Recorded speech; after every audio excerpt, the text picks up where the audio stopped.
essa live que eu montei, justamente para a gente discutir essas práticas e discutir também as práticas dentro da literatura. Discutir Ah, sobre nossa! a literatura, né, principalmente da educação infantil. Porque É, eu percebo que não é só na educação infantil.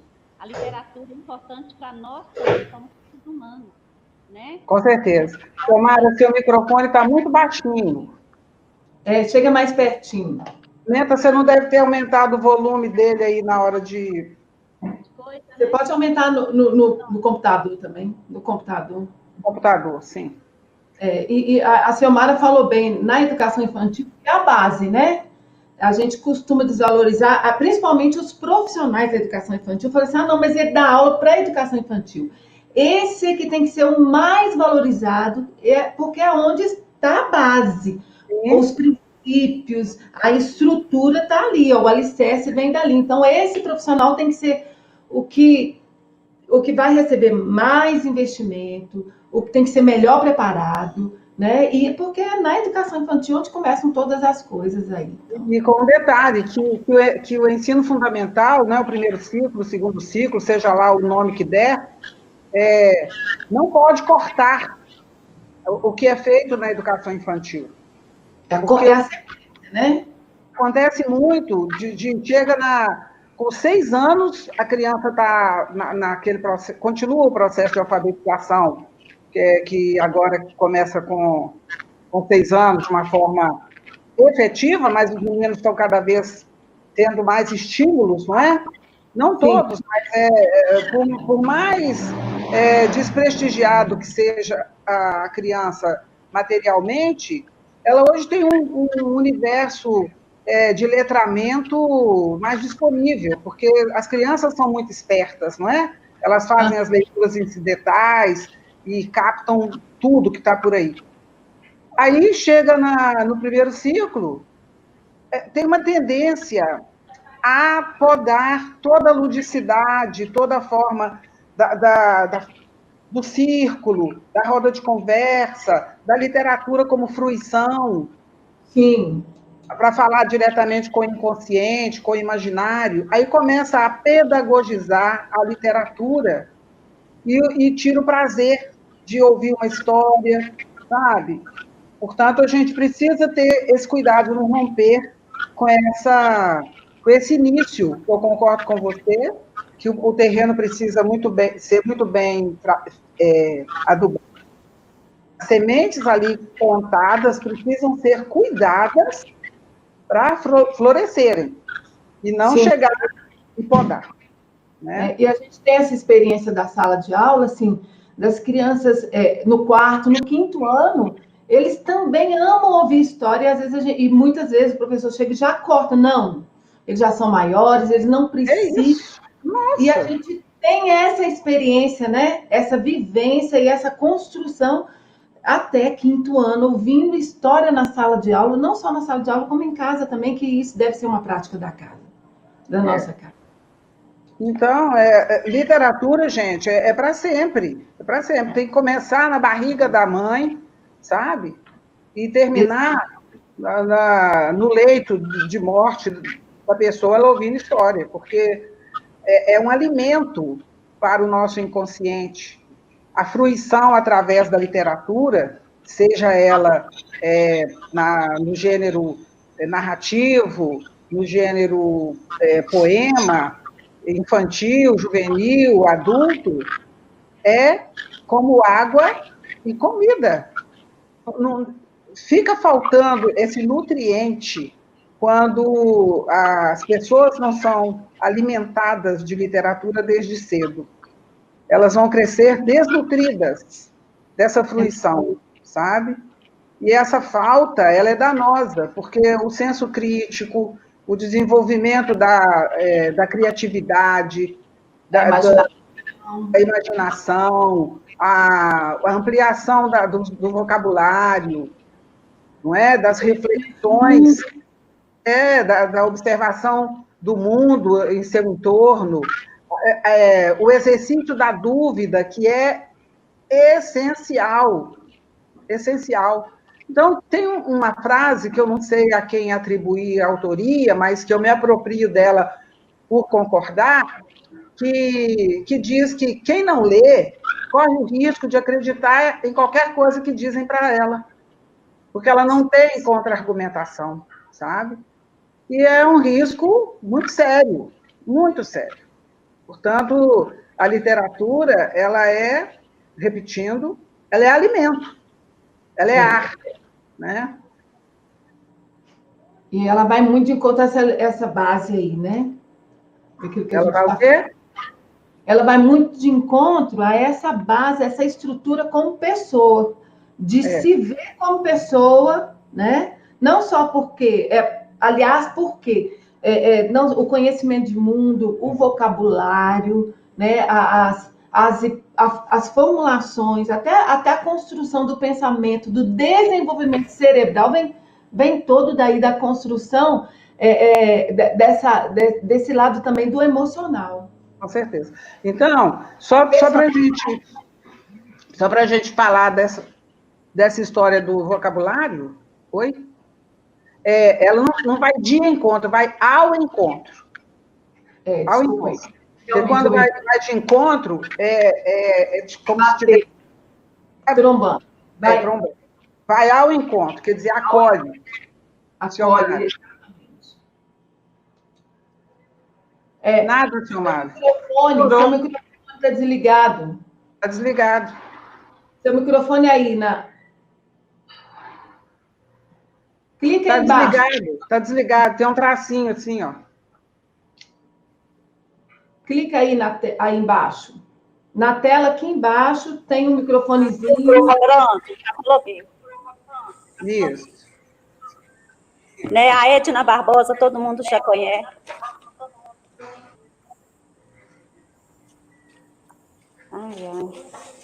A Edna Barbosa, todo mundo já conhece, né? Escritora, contadora de história. A Madu Costa também, né? Todo mundo já conhece. Tem uma pessoa aqui do meu lado também, todo mundo já conhece, que é a Tiquininha, né?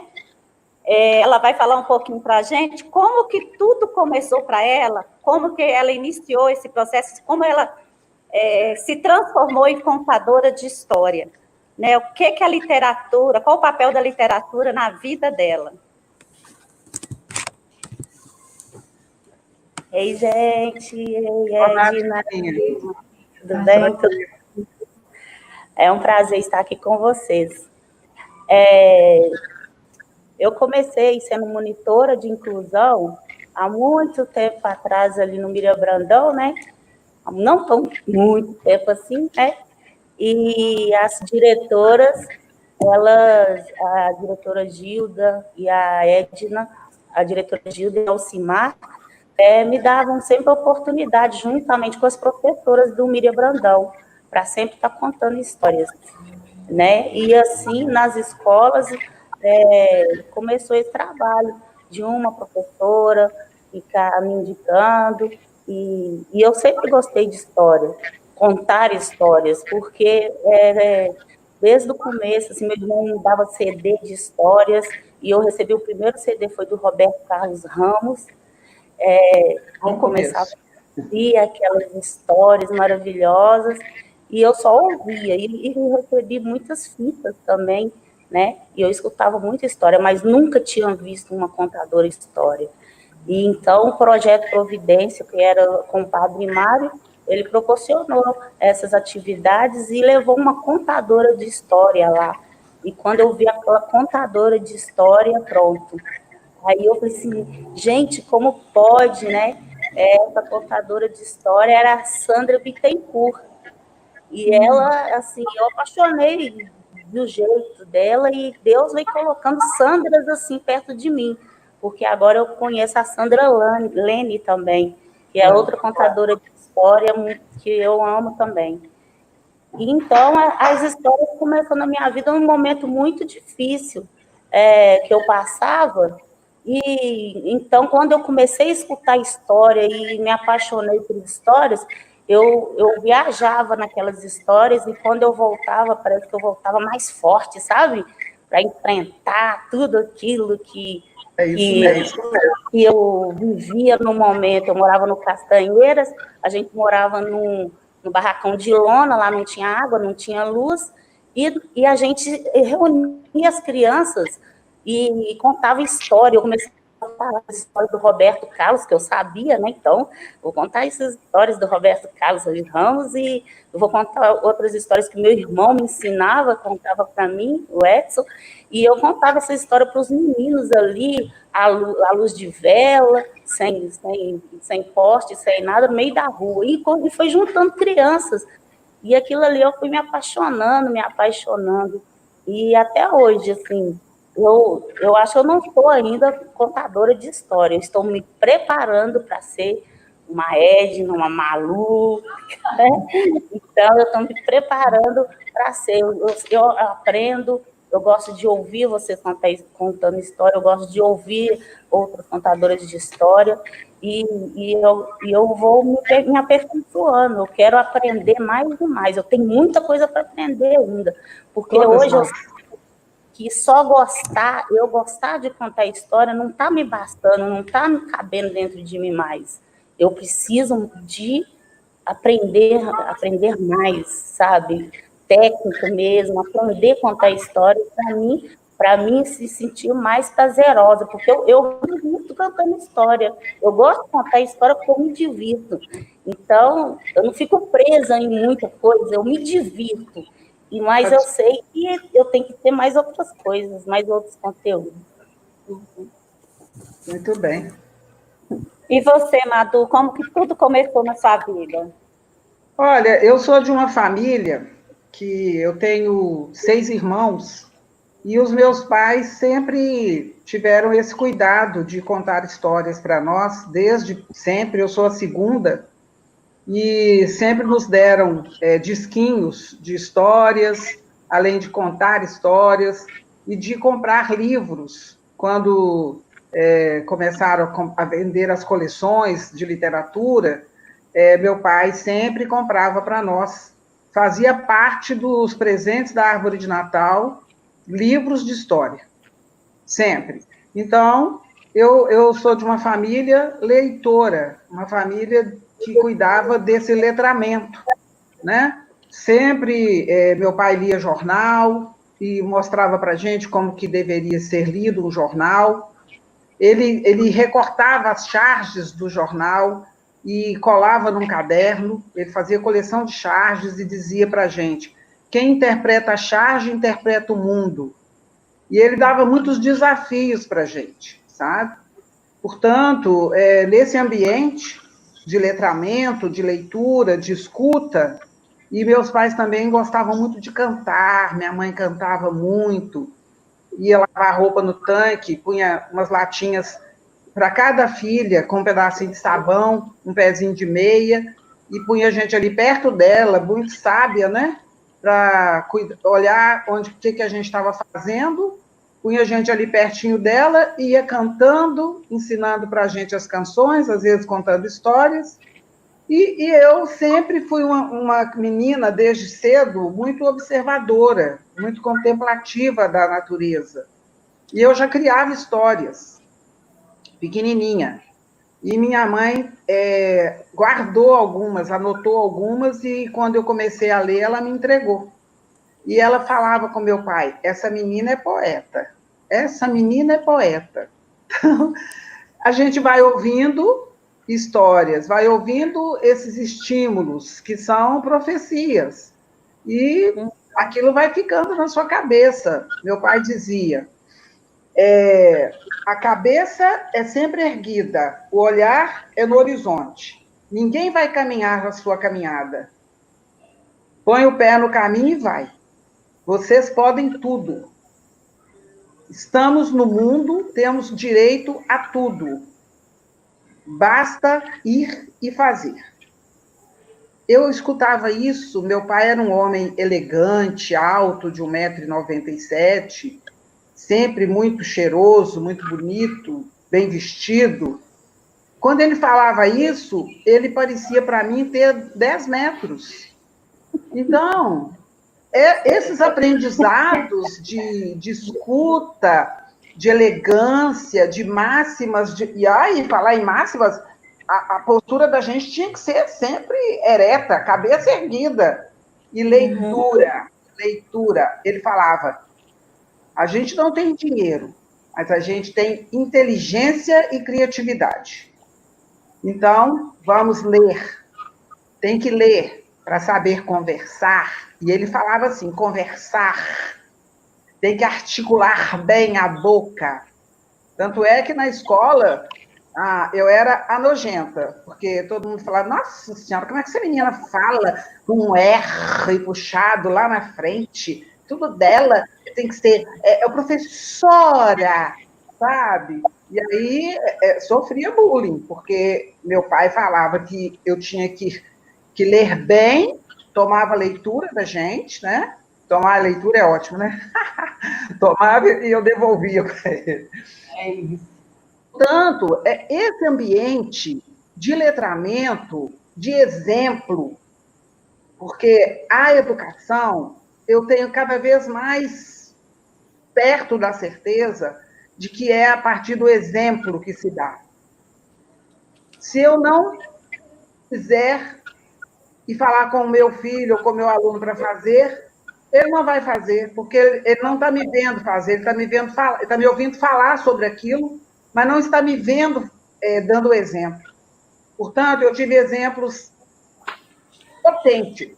Com isso, eu cresci, e eu e os meus 6 irmãos, todos nós nos demos bem na vida, porque todo mundo procurou a educação, a formação. Então, quem tem menos tem a graduação, sabe? Todo mundo tá lá para os mestrados da vida, para os doutorados, e todo mundo muito. Ninguém tem problema de coluna, porque todo mundo aprendeu a andar bem ereta mesmo. Aí eu conserto. Ajeita aí, ajeita. Ajeitar também, ajeitar. Tudo ajuda a fluir o ar, a deixar o cérebro mais disponível, mais receptivo. Então, foi assim que tudo começou e é assim que tudo continua. Então, falando para Tuquinha, né? Tiquininha, desculpa aí, Tiquininha. Falando para Tiquininha, porque ela também me chamou de Malu, então eu estou dando o troco para ela, é Madu. Viu, Tiquininha? Madu. Eu sou dessas. Tiquininha, a gente não para de aprender enquanto a gente está viva. Então, não venha com essa história de que você não está pronta, que ninguém está. Quando você estiver pronta, minha filha, nós vamos estar lá bebendo o velório. E eu espero que demore bastante. Quando a gente está pronta, a gente morre. É assim, sabe? Portanto, não existe isso.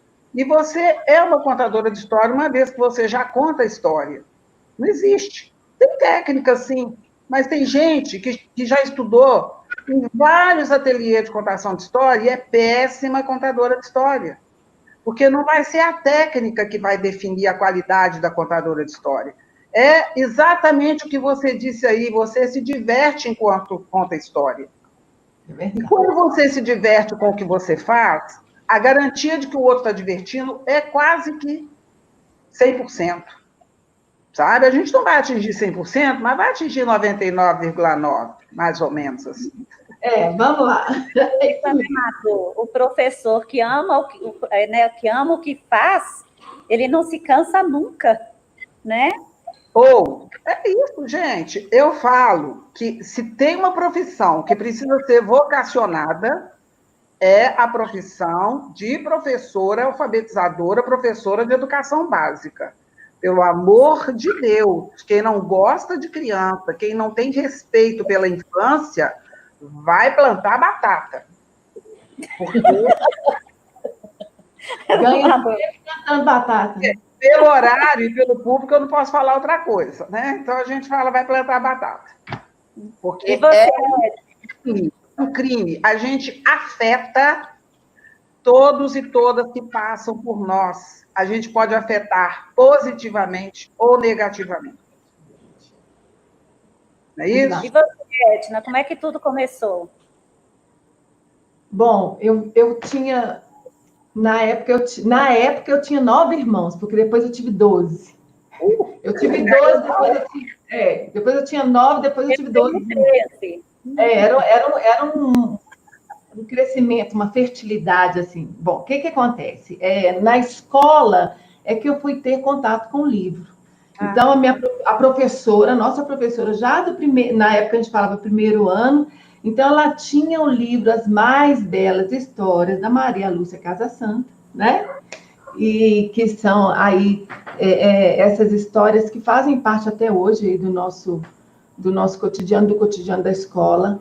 E de vez em quando a gente comportava assim direitinho, eu era uma menina muito agitada, então a gente podia, ela abria o armário, pegava esse livro e deixava a gente folhear o livro. Então o livro, na minha época, era um objeto muito distante, né? E eu ávida por aquele objeto, né? Sonhava com o livro, até um dia que um amigo, um colega da sala, ganhou um livro do pai, que era caminhoneiro. E a primeira coisa que eu fiz foi pedir emprestado, né? E era uma coisa assim que ninguém emprestava. E ele gostava, era o único colega que gostava de mim, imagina, porque eu tinha os 1001 apelidos, né? De preto, de cabelo duro e tantas coisas. E aí esse menino, porque eu sempre tive muito cabelo, né? E esse menino, esse colega Heron, me emprestou o livro. Eu lia o livro dia e à noite. Eu lia o livro tanto que para onde eu ia com o livro debaixo do braço.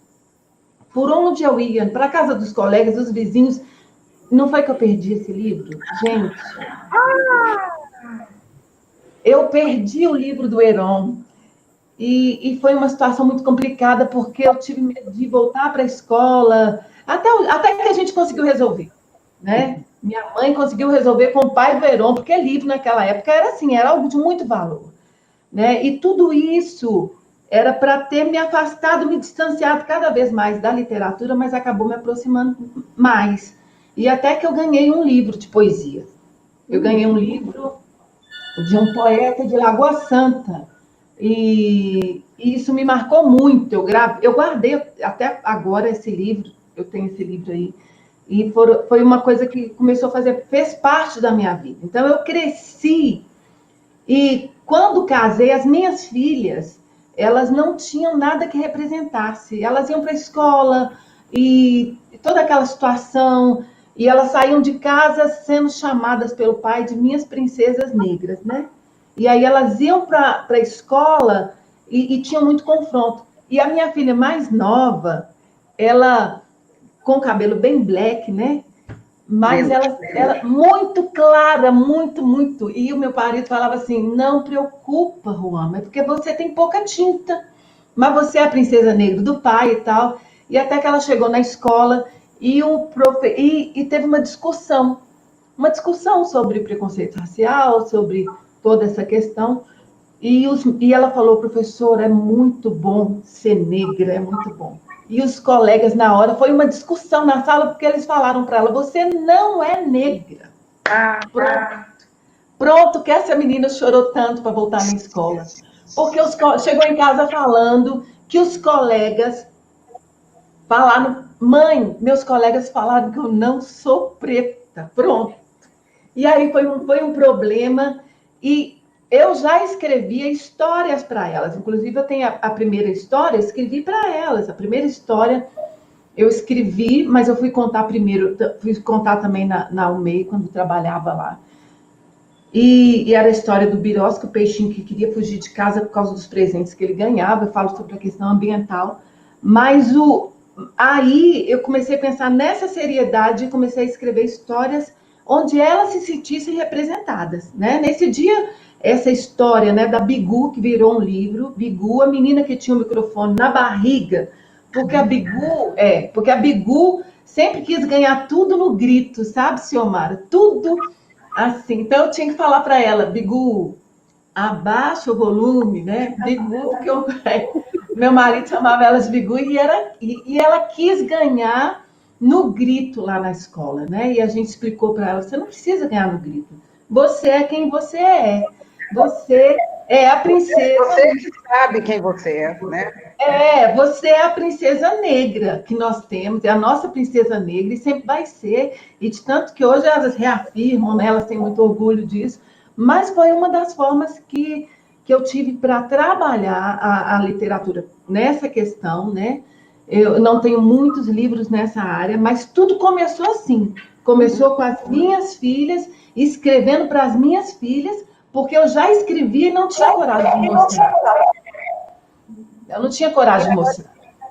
Eu queria que as três respondessem para mim, porque os contadores de história, eles são os contadores de história para crianças, somente para crianças. O que vocês acham sobre isso? Né, quando fazem contadores de história, aí eles fazem, só conta a história para criança. O que vocês pensam disso? Não, eu não ouço isso, não. No meio que eu circulo, inclusive eu, como contadora de histórias, eu tenho um repertório de histórias para crianças, tenho repertório de histórias para adolescentes, repertório de histórias para adultos, e repertório de histórias que todo público de 0 a 100 anos vai ouvir e vai gostar, porque não está guardado em caixinha, sabe? Eu penso que, respeitando os contadores de história que fazem esse recorte, é uma questão da contadora de história e do contador de história, porque, às vezes, ele não consegue mediar a história com aquele tipo de público. Eu sei de contadoras de histórias que não gostam de contar história para adolescente, pelas características debochadas dos adolescentes, pela criticidade deles, e aí evitam contar histórias para adolescentes.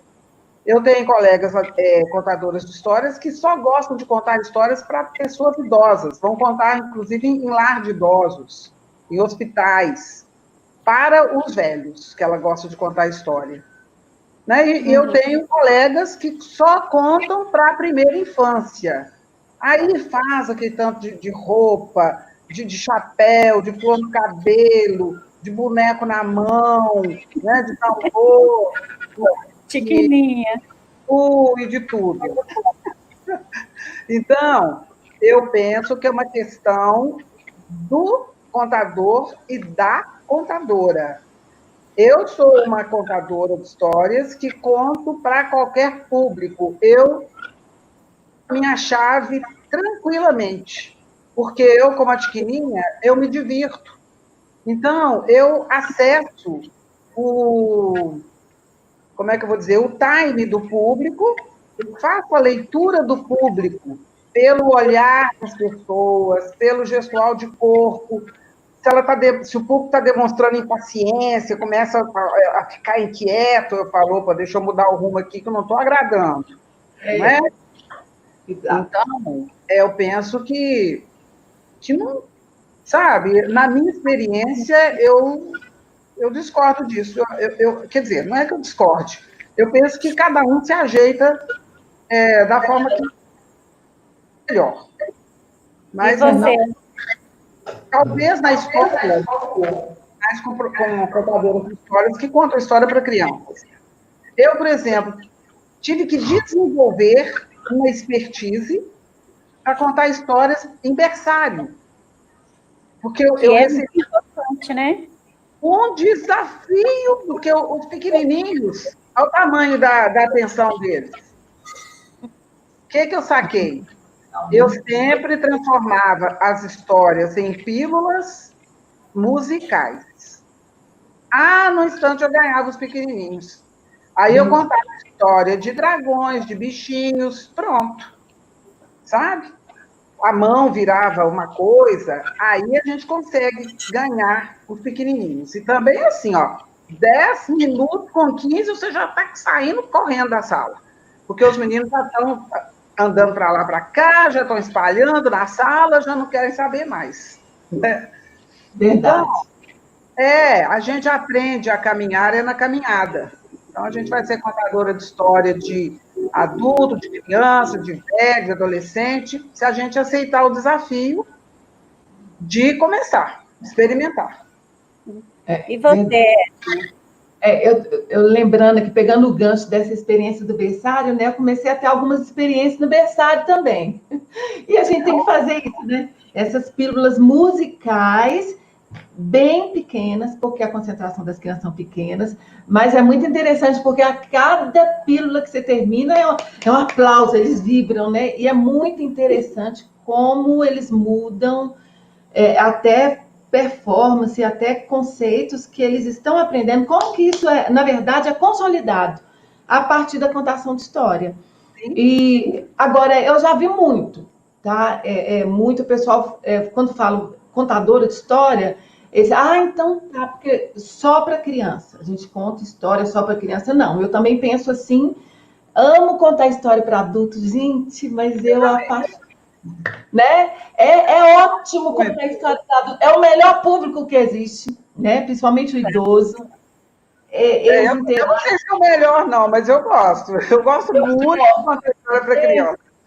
Gente, não, eu sou contadora de história, eu gosto de contar história para todos os públicos, mas é muito interessante você contar história para o adulto, porque a impressão que eu tenho é que na hora vem uma enxurrada de memória afetiva e eles se envolvem de uma forma e que é muito interessante. Então, já tem uma frase, quando tem adulto, e muito adulto e criança, então já tem uma frase típica, crianças, olha, nós vamos contar uma história para o adulto que criança pode ouvir. Então, preste atenção, porque eu preciso da participação de vocês para que os adultos aprendam essa história, ouçam essa história. Então, assim, para atender os dois públicos, né? Porque tem hora que a gente tem que atender os dois públicos, né? Mas que o pessoal rotula muito, tem muito, viu, Madu? Muito, assim, na escola. Fala que você é contadora de história, já pensam, eles já direcionam os convites, tudo é bem voltado para a criança mesmo. Pra criança. E você, Chiquinha? Igual eu falei, me divido contando histórias, mas por ter esse problema que eu acho que eu tenho de fazer, de só gostar de contar histórias, eu tenho um certo medo, assim, receio de contar para os adultos.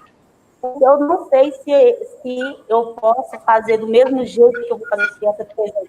Eu vou contando, vou falando, conversando, e se dá um bizinho que sempre dá comigo, aí eu posso brincar, eu posso ali com as crianças, né? Agora, com adulto, eu já fico mais assim, né? Mas o pessoal já me chama, fala assim, você vai contar para adulto, você vai contar para criança. Aí, ou no asilo, eu falo assim, não, eu vou porque eu quero ter essa experiência. Mas eu quase todas as vezes eu fico de diarreia, dor de cabeça, né?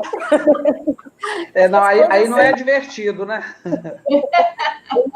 Então, mas na hora que a Madu falou, Tiquinha. Desculpa, estou lá contando, acabou e pronto. Então já foi.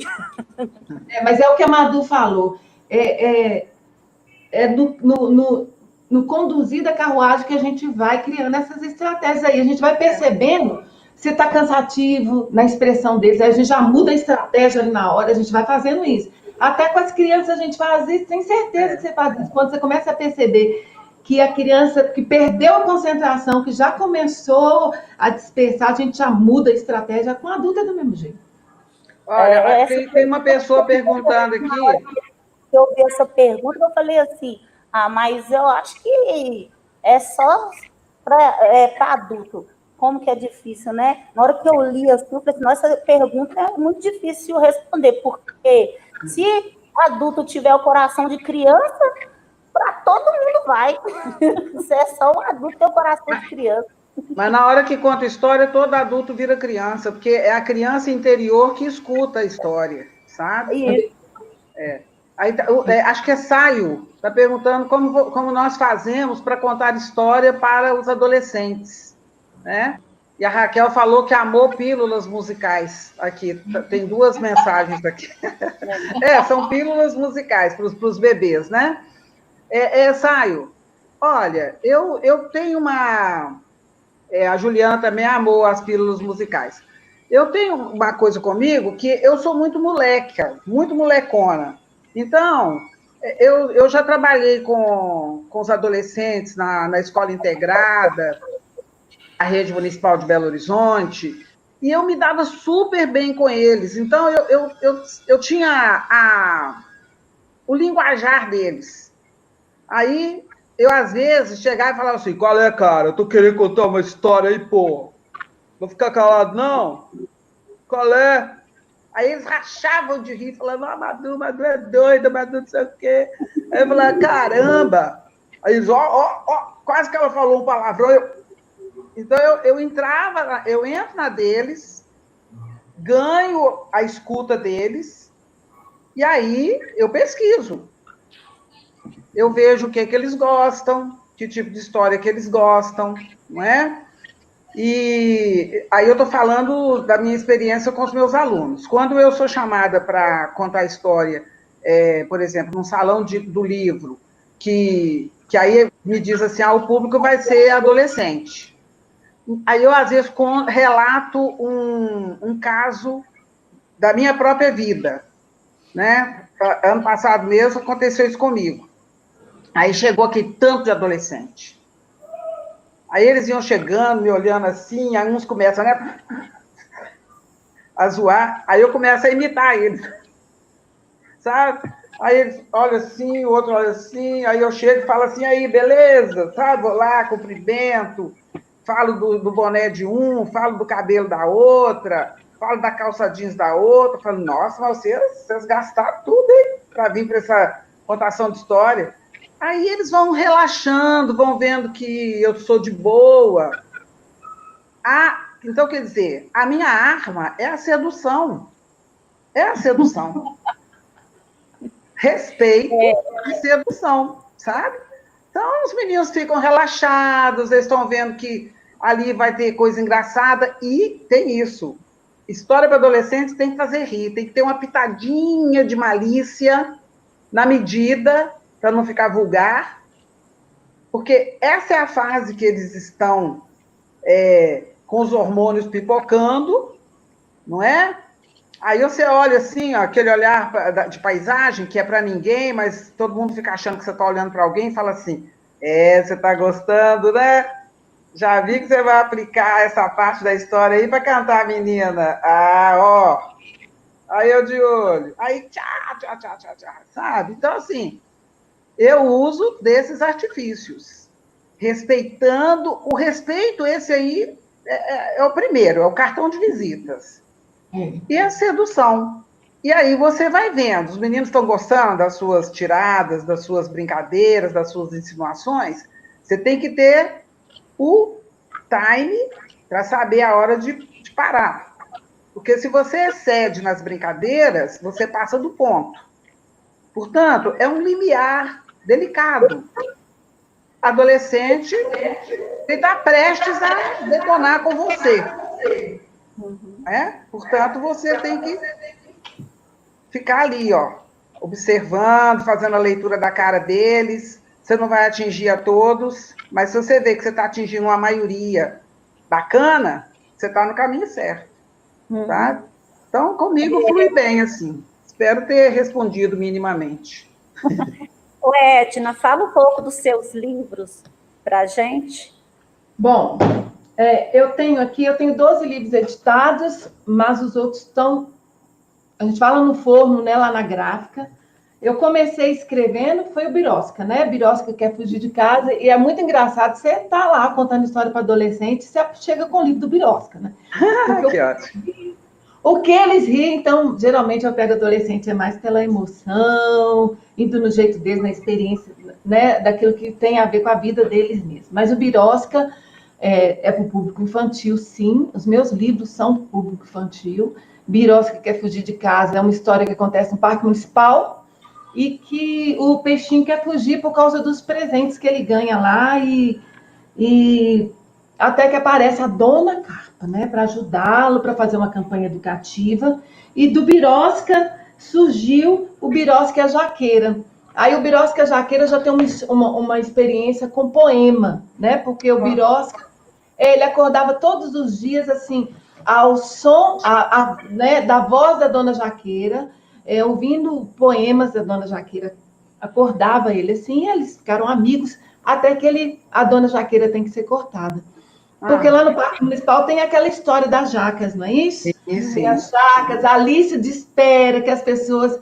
O pessoal lá do parque me contou que a Alice desespera, só quem ganha mesmo são as grávidas, os idosos, porque... Eu também fiz aquela jaca, ela não conseguiu, não.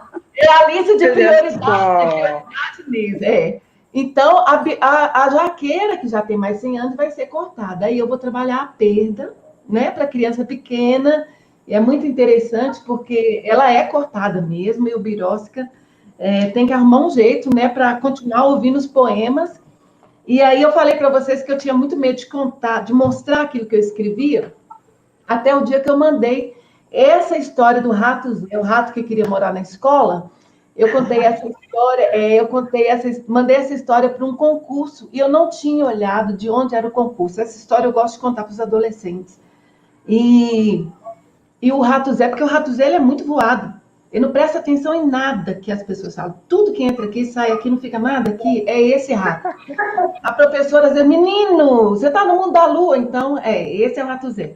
E o rato Zé, eu mandei essa história para um concurso, e quando eu recebi o convite para ir lá receber o prêmio, né, da história do rato Zé, do concurso, que era no Salão do Livro da Imprensa, lá em Genebra.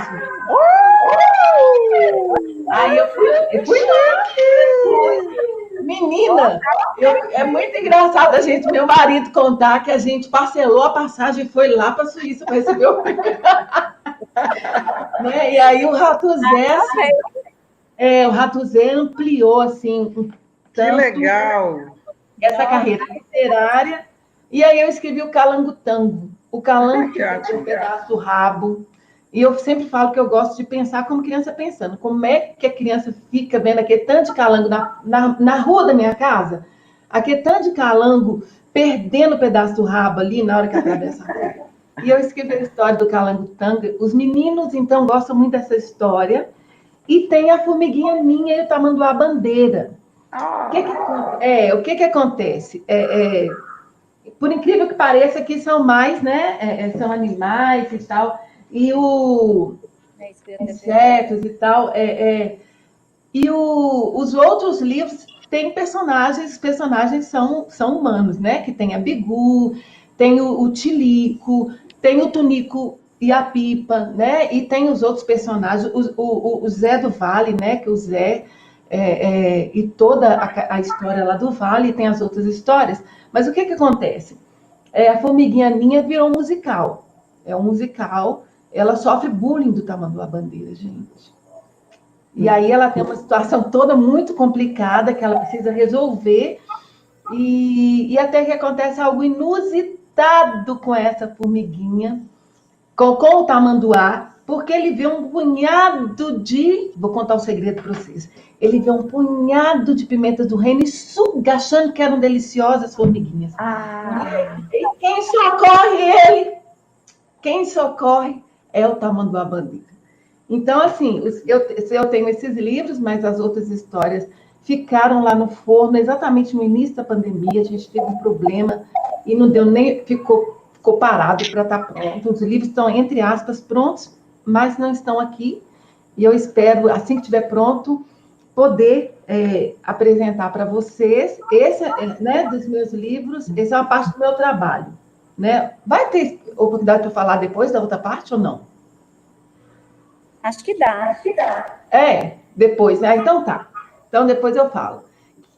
Depois eu... Ô, Matu, agora ficou para você duas perguntas. Os seus livros contam a história de culturas africanas. Queria que você contasse um pouco como que surgiu isso, como que são essas histórias. E também tem alguns livros seus que você busca a produção de textos irrigados pela arte imaginativa. Então, como é isso? Eu queria que você falasse da cultura africana e dessa arte imaginativa que você coloca no seu... A questão da africanidade nos meus livros é de onde vem a minha ancestralidade, não é? Então, ser negra no Brasil é assim, matar 10 leões por dia. E, na infância, as crianças não se veem representadas no protagonismo da literatura, não é? As escolas ainda são presas, voltando lá no começo da nossa conversa, aos padrões dos clássicos da Branca de Neve, da Cinderela. Não tenho nada contra, eu não tenho nada contra. Sim, mas só que a gente está num país que a maioria é negra. E aí a princesa é branca, a rainha é branca, não é? A Chapeuzinho Vermelho é branca. A gente sonhava fazer esse papel, né? A Rapunzel é branca. E onde é que estão as crianças negras representadas na literatura infantil? Onde é que estavam? Hoje elas já estão, mas parando, são muito pouco. Como a do protagonismo negro na literatura infantil, sem permear os valores civilizatórios africanos, que estruturam a identidade do povo brasileiro. É o povo negro que construiu esse país, né? Que pôs a mão na massa e que levou todas as chibatadas aí, e até hoje está aí morrendo. Portanto, é a partir da minha própria experiência de ser negra e de vivenciar na minha história a dor e a delícia de ser negra, é que eu deixo essas marcas identitárias. Não tem como uma pessoa negra escrever e colocar as personagens dela. Era uma vez uma menina lourinha, dos olhos azuis, ela, né, tinha um nariz fininho, um cabelo lisinho, de jeito nenhum. Eu preciso cuidar das crianças negras como espaço de representatividade. Aí algumas pessoas falam assim, mas você escreve só para as crianças negras? Aí eu falo, aqui, Chapeuzinho Vermelho, Rapunzel, foi escrito só para criança branca? Não, gente, literatura é para todo mundo. Por isso que precisa ter todo mundo na literatura, sabe? É para a criança branca ver que a criança negra também é princesa, que a criança negra também pode brincar de boneca, pode jogar bola, pode subir em árvore, ir no rio. A criança negra, ela pode fazer tudo que a criança japonesa, holandesa, de qualquer parte do mundo, a indígena, sabe? A cigana, a russa. Então, o propósito do protagonismo negro na minha literatura, na maioria das minhas histórias, ele é político, ele é ideológico, ele é reparador, para que haja equidade na representatividade da infância, nessa diversidade que somos nós, brasileiras e brasileiros. Giovana, você está dançando aí, por que você não... Minha filha... Isso é a felicidade. Isso é a felicidade. Então, aqui, ó. Lápis de cor. A gente quer mostrar, às vezes não mostra. Está aqui.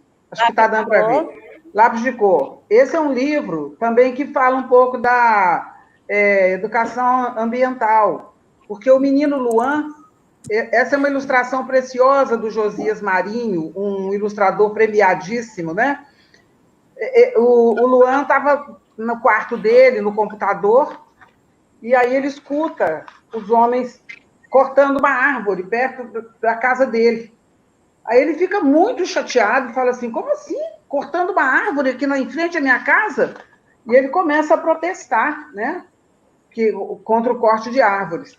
E aí ele resolve fazer uns cartazes para protestar. No que ele está fazendo o cartaz, o lápis dele quebra a ponta. Ele vai fazer a ponta, aí ele se dá conta de que o lápis é feito de madeira. Ele entra num conflito. É uma história bem legal, não vou contar ela aqui agora, né? Esse aqui é o Caixa de Surpresa. O personagem principal é Vitor. Ele quer dar um presente para uma pessoa muito especial, e os personagens são todos negros, mas ele não quer comprar, ele quer ou fazer o presente ou encontrar na natureza. Então, ele procura de todo jeito, de arco-íris que ele tenta pegar, a chuvisco guardado num vidro para tentar, mas ele não consegue. Aí, no final, ele encontra uma solução surpreendente, que, obviamente, eu não vou contar, porque senão estraga a história. A surpresa do livro. A surpresa lá na última página do livro, da caixa de surpresa. Tem esses dois aqui, ó. Pois é, Edna. Oi? Meninas negras, as meninas amam as meninas negras aqui na escola. É verdade. Exatamente. Meninas Negras, Picoumba e o Tambor de Ambê são os dois livros que mais vende da minha autoria, exatamente porque eles têm o propósito de apresentar crianças negras em situações positivas, falando do que é importante ser negra, do quanto que elas gostam. Então, são livros mais paradidáticos do que literários, porque eles cumprem a função de apresentar crianças negras afirmando a sua negritude, não é? E denunciando o racismo, chamando para refletir a importância da diversidade, do respeito às diferenças. Não é isso? Então, e eu sempre vou citar o continente África, porque é de lá que vem toda essa história, né? Então, sempre vai ter o mapa. Esse aqui, por exemplo, a Dandara, ela quer um bicho de estimação, ela quer Primeiro eu faço a descrição das meninas. Dandara é uma menina negra, olhos grandes, esperto, sorriso aberto, né? Aí ela quer um bicho de estimação. Aí eu pergunto para a meninada, vocês têm bicho de estimação? Tem, coelhinho, gatinho, cachorrinho. A Dandara quer uma girafa ou um leão. Ela quer um tigre pintado no chão e muita zebra no seu colchão, para introduzir a temática dos animais africanos, né? Então, texto curto, é uma narrativa poética, com metáforas, aliterações, que as repetições, como você formulou uma pergunta, porque às vezes a criança pede para repetir aquela mesma história, eu já aproveito esse gancho aqui. Então, assim, a criança, ela necessita de repetições, que essas repetições, elas ajudam a resolver problemas do inconsciente, né? Então, às vezes ela nem sabe que problema é, mas toda vez que ela escuta aquilo diz alguma coisa para ela. Em algum momento vai dar um start, né? Um insight. Portanto, não só na mesma história ter aliterações é importante, como atender ao pedido da criança. Conta aquela história de novo. Aí a gente conta. Se a gente inventar alguma coisa, contador de história inventa coisa, né? Não é assim que você contou da outra vez, né? Então, assim, as histórias para a primeira infância, elas têm um caráter formador do cérebro, das conexões, para além da diversão, para além de uma série de benefícios da escuta. A criança está com 500 hipóteses na cabeça, né? As perguntas filosóficas. E, às vezes, ela encontra alguma pista naquela história. E ela quer ouvir, até aquilo se resolver dentro dela. É mais ou menos assim, né? Tem esse livro que eu gosto muito, que é o Cadastro Amarrado. Esse eu já vi. É a história da Mariana. E aqui é uma história de uma menina negra com uma professora branca que pega no pé da Mariana, porque a professora é racista, né? E aí o jeito que ela tem de implicar com a Mariana é ficar mandando ela amarrar o cadastro o tempo todo. E Mariana é lúdica, é sonhadora. Aí, já viu. E tudo que Mariana quer é que a professora largue do pé dela e dê um abraço nela. Mas o livro termina sem a professora dar o abraço, sabe? A meninada falava assim, não, Madu, por que a professora não deu um abraço na Mariana? Eu falava, gente, acontece. Tem professora que não dá o abraço nas meninas negras, não. Só abraça as lourinhas do olho azul. E eles vão na frente, sempre. A gente sabe. Esse livro aqui, eu publiquei lá em Moçambique, 2015. Eu estive em Moçambique pela primeira vez em 2014.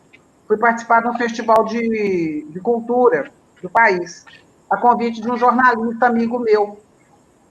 Aí ele me convidou e falou assim, ô Madu, você podia trazer seus livros para apresentar aqui. Aí eu falei, mas o festival não é nacional? Ele falou, vira internacional. Ah, achei bonitinho demais, né? Aí, tá vendo? Meninas, isso foi tão maravilhoso que eu fui, levei meus livros, a editora Alcance me viu, me ouviu, me chamou para publicar na editora de lá, a editora Alcance. Aí saiu esse livro, Os Cabelos de Mayla e Outros Contos. São 3 histórias nesse livro. O que dá o nome... Só falta Tiquilinha virar internacional, né? Que vocês já são. Pois é. Gente, e essa história também... Eu começar a escrever livro também. Por favor. A gente viaja, né, Edna? A gente viaja, você vê. De um jeito ou de outro. De um jeito ou de outro a gente viaja. A gente viaja, é verdade. Então, a editora Alcance me pediu histórias inéditas. Eu escrevi 5 histórias, assim, olha, eu estava lá toda... Né, foi a minha primeira viagem internacional, foi para o continente África. E olha só, eu já era macaca velha, eu me dei de presente essa viagem de aposentadoria. Está entendendo, né? Então, foi em 2014. Aí eu recebi aquele acerto da prefeitura, porque eu nunca tinha tirado férias-prêmio, porque a mulher aqui é tarada, não tirava licença médica, não tirava licença para nada, só trabalhar, porque eu não podia deixar os alunos sem ela, né? Queridinha. Enfim, aquilo que a gente falou da paixão. Eu sempre fui apaixonada pela sala de aula, pelos meus alunos, ninguém mexia com meus alunos, botava tudo debaixo da asa. Meus meninos, era dentro da sala de aula, eu não punha na coordenação, se alguém chamasse atenção, eu virava uma onça, falava, deixa comigo. Então, ô, meninas, nós estamos... Ah, pode terminar. Tem esse, quer ver? Aí tem esse aqui, ó. Atualmente eu tenho 15 publicações. São 10 literatura infanto-juvenil, 5 literatura de cordel. Esse Outra Vez, Mariana, ele é a réplica do Cadastros Amarrado. Mariana está aqui, é uma tríade. Mariana está aqui, Mariana está aqui, Mariana está aqui. Os leitores me escreveram reclamando da professora não ter dado um abraço na Mariana. Aí eu escrevi essa história, Outra Vez, Mariana. A Mariana resolveu o problema dela, ela mesma. Ela falou, chega desse negócio, eu estou querendo esse abraço, eu que tenho que dar um jeito. Então, ela fez um desenho, pedindo para a professora um abraço, desenhou uma menina com o braço aberto, pedindo um abraço. Entregou o desenho para a professora, com um recado. Professora, não me mande amarrar o cadastro, abra seus braços e me dê um abraço. A professora ficou toda sensível, deu um abraço na Mariana, rodou ela na sala, aí a meninada toda fez fila porque queria abraço também. Aí o abraço passou a ser o cumprimento da entrada da sala de aula todos os dias. A Mariana deu uma lição para a professora que ela acolheu, abraçou a ideia, para fazer um trocadilho aí, abraçou a ideia e mudou o jeito dela lidar com as crianças a partir do desenho da Mariana e do desejo da professora largar do pé dela e dar o abraço. Né? Aí, rapidamente, que nosso tempo está acabando também, né? E a pessoa que fala demais, esse aqui foi meu primeiro livro, A Janta da Anta. Foi o livro que me lançou como escritora. No ano 2000, então esse ano eu estou completando 20 anos. Assim como a Edna, eu estou com alguns livros no forno, que só não saíram por causa da pandemia, que eu preciso celebrar os meus 20 anos de publicação. Esse é um livro que fala dos bichos brasileiros ameaçados de extinção. É uma história divertida, sabe? Apesar do tema ser complicado. Eu tenho alguns cordéis publicados no folheto tradicional, são 5, um caiu ali, e tenho esse cordel livro do Zumbi dos Palmares. E eu tenho publicação em livros coletivos, com outros autores, né? Algumas orelhas de livros de poemas de autores que me convidam, prefácios. Escrevo no jornal aqui do bairro, uma coluna chamada Os Guardados da Memória, e é mais ou menos isso. Teria que ter mais umas lives para a gente continuar falando, né? Com certeza. Tinha essas histórias, falando com a Tiquininha aqui, que a gente vai ter que marcar outro dia para ela contar as histórias que ela tinha preparado. Pois é, porque demorou muito a começar, né, pelos problemas técnicos. Essa internet, ela dá um banho, essa tecnologia, ela dá um banho na gente a todo momento. Mas estamos aqui, né? Não foi de um jeito, está sendo de outro. Essa história do cadastro, quando eu ouvi uma professora contar na sala de aula, porque eu era monitora de inclusão, foi muito... Eu fiquei assim, ouvindo e lembrando de mim, porque quando eu tinha um cabelo, eu tenho, né, até hoje, um cabelo que faz um sol assim, né, todo arrepiado. Aí, a professora, eu fazia de tudo para o professor olhar para mim e até esticava, porque todo mundo fala, você tem uns olhos lindos, você tem um olho lindo, né, esse olho verde, assim, lindo.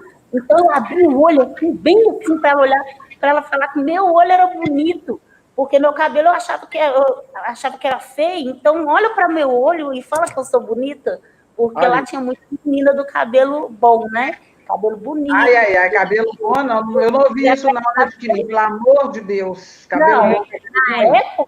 Mas na época, ela falava um cabelo bom. É verdade. Você não tem cabelo bom. Eu tenho cabelo bom. Então, eu escutava muito isso. Então, o meu cabelo, na época, não era um cabelo bom. Então, eu falava assim, eu não tenho cabelo bom, mas eu tenho uns olhos verdes, então olha para mim. E eu me identifiquei muito com essa história por causa disso. Gente, a Raquel perguntou que existe uma orientação quanto a não mostrar as imagens quando conta a história. Isso, gente, aqui, manda essas regras para as favas, porque isso vai depender de onde e para quem que você está contando história. Você vai contar história para menino pequeno, a primeira coisa que eles falam, deixa ver, as crianças querem ver as ilustrações. O público de hoje é mais visual do que auditivo. Portanto, as ilustrações são um recurso maravilhoso para animar o ouvinte a querer saber da próxima parte da história. Então, aqui, a gente escuta tudo, mas a gente filtra, porque se você for escutar tudo e achar que tudo é verdade absoluta, estamos ferradas, né? Depende do objetivo do professor, né? E de quem está contando a história, né, Madu? Às vezes... Olha, eu acho que depende do público.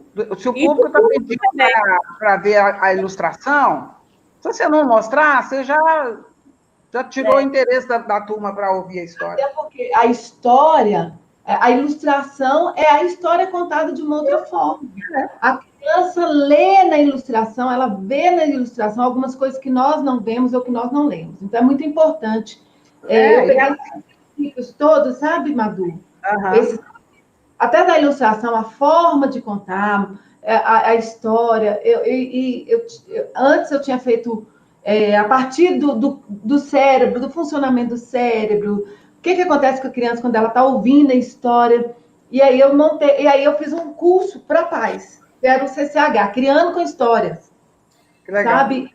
E aí, como o curso ampliou, né? Porque a gente acabou... A contação de história ela é tão maravilhosa que ela acaba ampliando um leque na vida da criança. E aí o curso ampliou e ele ficou muito maior. Eu estou até agora fazendo uma semana Pais Melhores, Melhores Filhos, e onde dentro do curso eu coloco esse curso, o CCH, Criando com Histórias. Aí é só para... onde eu dou muitas dicas, mas as dicas todas, eu dou um curso mesmo para os pais levarem para dentro de casa, entender a importância que é a contação de história na vida da criança, no crescimento. Escutar a história é terapêutico. Isso é confirmado, é estudado. Tem teses de mestrado, de doutorado, que dão conta disso com fundamentação teórica consistente, não é? Portanto, contem histórias, mostrem as gravuras, porque a gravura ela vai confrontar o ouvinte com o que ele imaginou sobre aquilo que ele ouviu. Então, quando o público pede, mostra a gravura, gente, ele já te deu a dica. Aí mostra, sabe? Tem várias maneiras de fazer isso. Se o teu tempo está curto, você fala assim, olha, eu vou contar a história, depois eu vou deixar o livro passar aí de mão em mão. É uma. Ou então, tem gente que usa o recurso do slide. Vai contando a história para não ficar mostrando toda hora, abre o livro, volta, abre, volta. Faz o recurso do slide, numa televisão. Vai mostrando a história, ou num aparelho clara. Funciona super bem, sabe? É isso. Mas atenda o seu público. Tem a expectativa da próxima página também, vocês já usaram a expectativa? Vou falar rapidinho, tá? A expectativa da próxima página, eu gosto de fazer com os meninos. E o que será que vem agora, hein? O que será que vai acontecer? Os meninos ficam desesperados, querendo saber o que tem na próxima página. A gente faz todo um suspense, né? Até que a gente abre a página e vê lá, né? A outra parte da história. E os meninos gostam. Então, é muito importante. A ilustração né? Já tem até uma briga aí dos ilustradores que querem ser coautores, né? Que querem dividir aí todos os recursos, os resultados da edição do livro com o autor, por entender a importância que tem da ilustração aí. Os meus livros já são assim. Ou eles recebem pelo trabalho deles de ilustrador, ou eles recebem a porcentagem mixaria que o autor recebe, no meu caso, né? 10%, gente. 10%. Vou dançar de novo. Geralmente. Vou dançar de novo. Mas eu ainda acho que o melhor, Madu, é pagar o ilustrador o trabalho dele já né, o trabalho que vale, é um trabalho valiosíssimo e já paga para ele no início e aí a gente vai fazendo o restante que tem que fazer. Você tem uma editora própria? Olha, o que acontece? Eu tinha uma editora que fez o Birosca e fiz o Calango Tango Independente, o Calango Independente. E aí eu comecei a ter alguns problemas e também para essa distribuição, e aí nós resolvemos abrir a R3, porque eu tenho 3 filhas, né?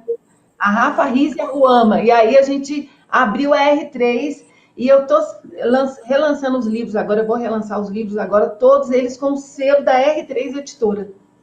Quero falar com você, tá, bonita? Tá, bonita. Eu acho que eu também vou entrar em contato com ela. Estou precisando celebrar meus 20 anos, estou atrás de editora.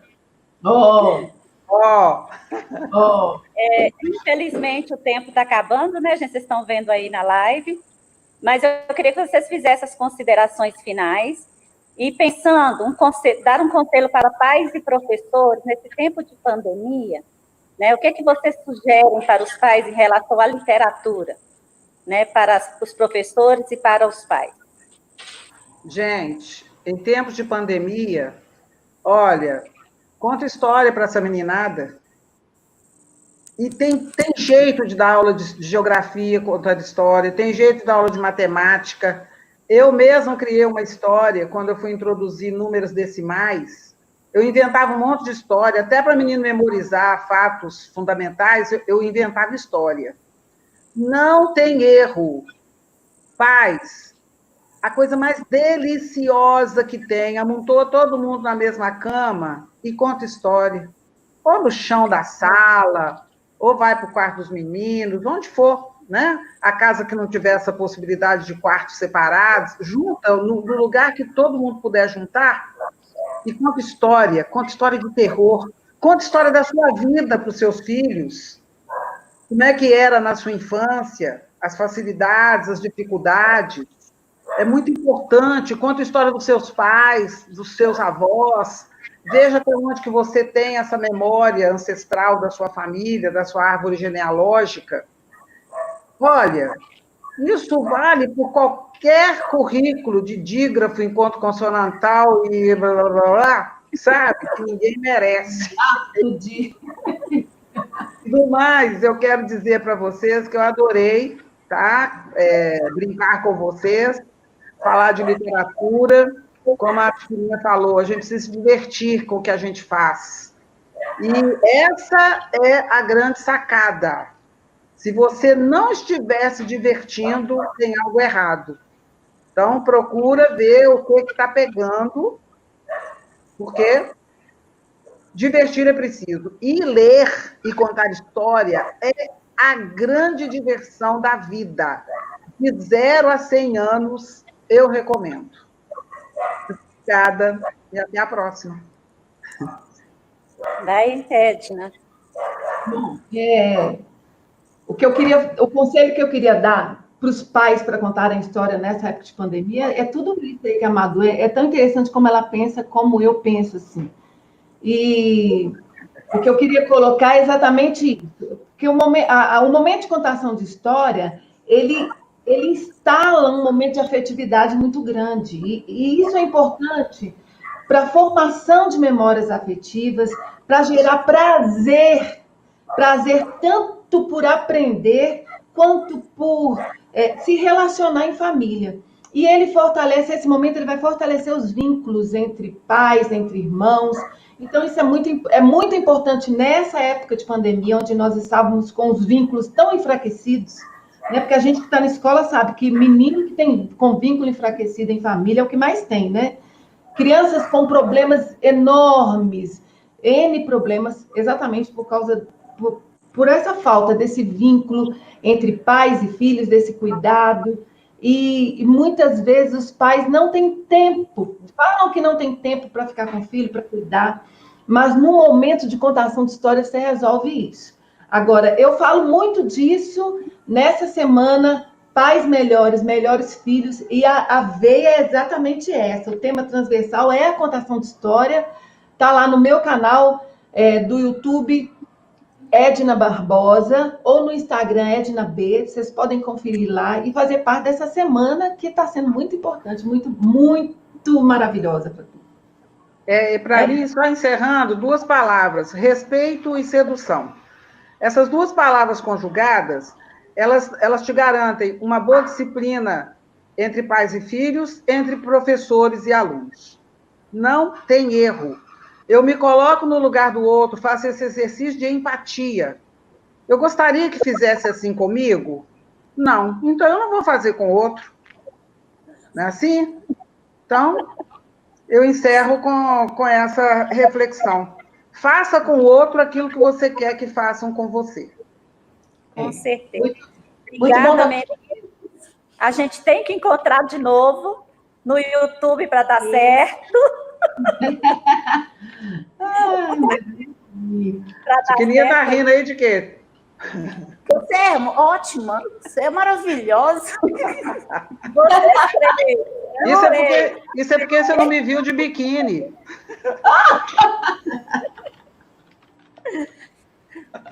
Obrigada, meninas. Até a próxima. A única coisa que eu tenho para falar foi isso tudo que vocês falaram, concordo com tudo. Pais e filhos, se divirtam-se, ó, brinca bastante, conta muita história. Isso aí. Tchau, gente, para vocês. Grande abraço.